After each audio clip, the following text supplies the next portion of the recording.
할렐루야. 오늘도 귀한 하루를 허락하신 주님께 감사를 올려드립니다. 오늘 우리에게 주신 말씀은 요한계시록 2장 18절에서 20절 말씀 우리 함께 나누도록 합니다. 두아디라 교회의 사자에게 편지하라. 그 눈이 불꽃 같고 그 발이 빛난 주석과 같은 하나님의 아들이 이르시되 내가 내 사업과 사랑과 믿음과 섬김과 인내를 아노니 내 나중 행위가 처음 것보다 많도다. 그러나 내게 책망할 일이 있노라. 자칭 선지자라 하는 여자 이세벨을 내가 용납함이니 그가 내 종들을 가르쳐 꾀어 행음하게 하고 우상의 제물을 먹게 하는도다. 아멘. 우리 오늘 함께 나눌 말씀의 제목은요, 신앙의 절개를 지켜라 라는 말씀으로 은혜 나누길 원해요. 근래 우리나라가 어느 순간인가부터 정치도 심지어는 종교도 보수와 진보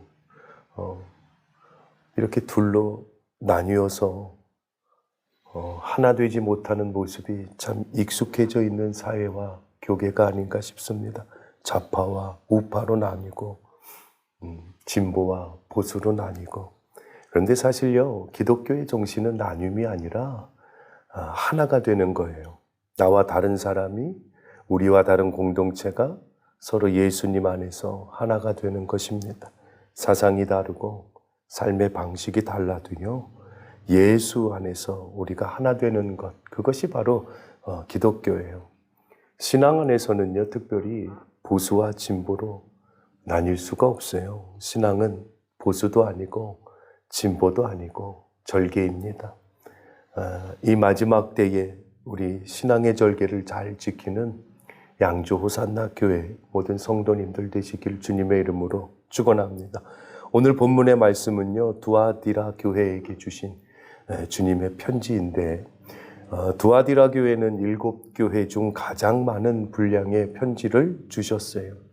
이렇게 많은 분량의 편지를 주신 것은 그만큼 칭찬할 것도 많지만 반면에 책망받을 만한 일도 사실 많았다는 것을 의미합니다. 우리 19절 말씀을 보면 내가 내 사업과 사랑과 믿음과 섬김과 인내를 아노니 내 나중 행위가 처음 것보다 많도다. 특별히 두아디라 교회를 칭찬하셨어요. 그들의 행위를 칭찬하셔서 사랑과 믿음과 섬김 그리고 오래 참음을 칭찬하십니다. 사실 두아디라 교회는요, 사랑이 많은 교회예요. 교회가 사랑이 있었던 그런 공동체입니다. 그리고 수많은 혼란과 유혹 가운데에서도요, 오래 참고 믿음을 지키는 교회였어요. 성도 간의 섬김이 있는 봉사하는 교회였고요. 끝까지 믿음을 잃지 않으려고 애썼던 교회예요. 그리고 환란이 닥쳐왔어도 오래 참고 견뎠던 교회입니다. 정말 귀한 교회예요. 지금도 우리가 꿈꾸는 그런 교회상이 바로 이러한 교회가 아닐까 생각합니다. 그런데 이런 귀한 교회와 성도들이요, 책망받았는데 무엇 때문인가? 그 이유는 20절의 말씀입니다. 그러나 내게 책망할 일이 있노라. 자칭 선지자라 하는 여자 이세벨을 내가 용납함이니. 자칭 선지자라 하는 이세벨을 용납하고 받아들인 것이 책망의 이유라는 거예요. 구약 시대에도 이 이세벨이라는 여자가 있었어요. 누구예요? 아합 왕의 이방인 아내의 이름이죠. 이 이세벨이요, 이스라엘에 시집 와서 이스라엘 백성들에게 우상을 가지고 들어오도록 만들었던 그런 여자예요. 그리고 그 우상을 섬기도록 무섭게 강요했던 그런 여자입니다. 결국에는요, 이스라엘 백성이 이 여자가 들여온 그 우상을 섬김으로 인해서 하나님에게 책망받고 하나님께서 그들을 치시도록 만든 장본인이 바로 이세벨이에요. 그런데 오늘 본문의 말씀을 보면 두아디라 교회에도요, 이 이세벨과 같은 여자가 있었다는 거예요. 이렇게 훌륭한 교회 안에도요, 이런 여자가 들어와 있었다는 이야기예요. 무엇을 말합니까?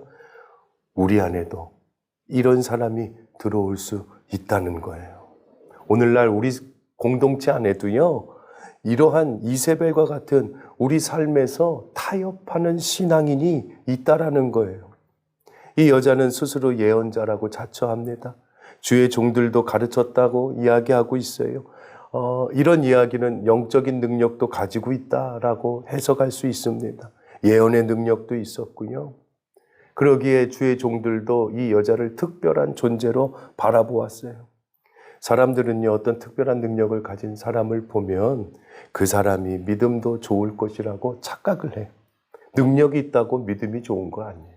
능력이 있다고 그의 신앙이 좋은 건 아니에요. 하나님이 인정하는 사람이란 것은 아니에요. 교회도 규모가 크면 좋은 교회라고 생각하는 이들이 있어요. 전혀 그렇지 않아요. 능력이나 은사나 규모가 큰 것이 큰 믿음이라고 여러분 생각해서는 안 됩니다. 마태복음 7장 22절에서 33절의 말씀을 보면 주의 이름으로 선지자 노릇하고 많은 능력을 행하는 자들에게 내가 너를 알지 못한다고 분명히 주님은 말씀하셨어요. 무슨 이야기입니까? 예수님 당시에도요, 이미 예수님을 알지 못하는 이들이 예수님의 이름을 빌려서 선지자 노릇했다는 거예요. 주의 이름으로 능력을 행한다고 여러분 다 주의 종이 아니라는 거예요. 지금 이 시대에도 목사라고 해서 다 같은 목사가 아니에요. 목사라고 다 하나님이 사용하시고 선하고 착한 종이 아니라는 거예요. 마태복음 24장 23절로 24절의 기록 보면 예수님께서는 이렇게 우리에게 권면하십니다. 그때에 사람이 너희에게 말하되 보라 그리스도가 여기 있다 혹은 저기 있다 하여도 믿지 말라. 거짓 그리스도들과 거짓 선지자들이 일어나 큰 표적과 기사를 보여 할 수만 있으면 택하신 자들도 미혹하리라. 아멘. 표적과 기적을 통해서 마귀가 우리를 현혹하고 미혹시킬 만한 그런 때가 온다라고 성경이 기록하는 거예요. 여러분 마지막 때에 온전히 하나님의 뜻을 분별하길 축원합니다. 그런 교회가 되길 축원합니다. 사실 우리 삶에서 가장 큰 신앙의 타협이 무엇이겠어요? 아무래도 먹고 사는 문제예요. 내 생활의 문제. 먹고 살아야 하기에 돈 벌어야 하기에 적절히 타협하는 거예요. 당시 두아디라 교회도 마찬가지입니다. 당시에는요, 어느 도시나 상인조합이 있었어요. 장사를 하려면 이 상인조합에 가입한 자만 장사를 할 수 있는 거예요.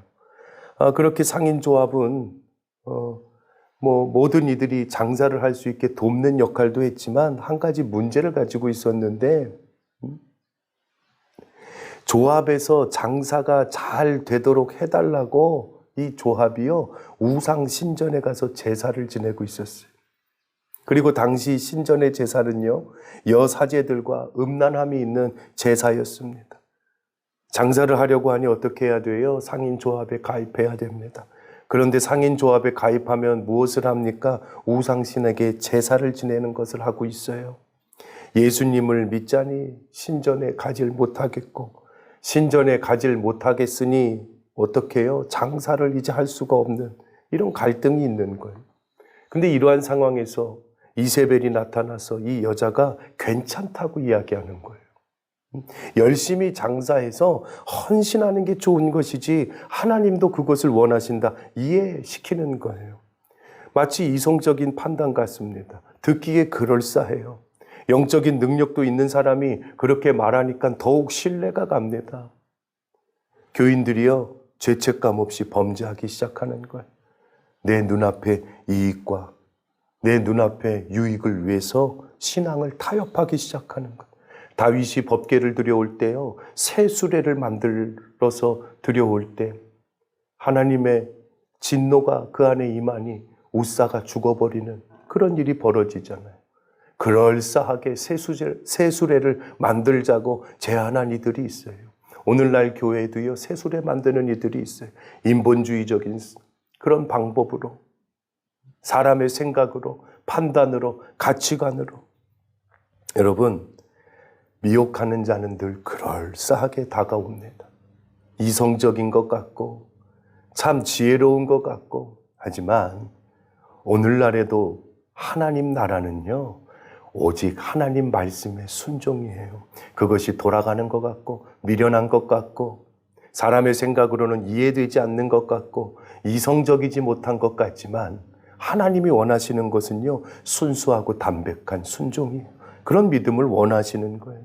하나님이 원하시는 것은요, 당장 내 눈앞에 내 아이의 삶의 유익을 따라 움직이는 것이 아니라 하나님 앞에 무릎 꿇고 기도하며 말씀에 순종하는 거예요. 신앙의 절개를 지키길 원하신다는 거예요. 돈 몇 푼에 내 삶의 작은 유익 때문에 예수님 팔아먹는 그런 신앙을 우리 버리길 원합니다. 오늘도요, 하나님 앞에 변치 않는 믿음을 소유한 귀한 교회와 성도 되길 주님의 이름으로 축원합니다.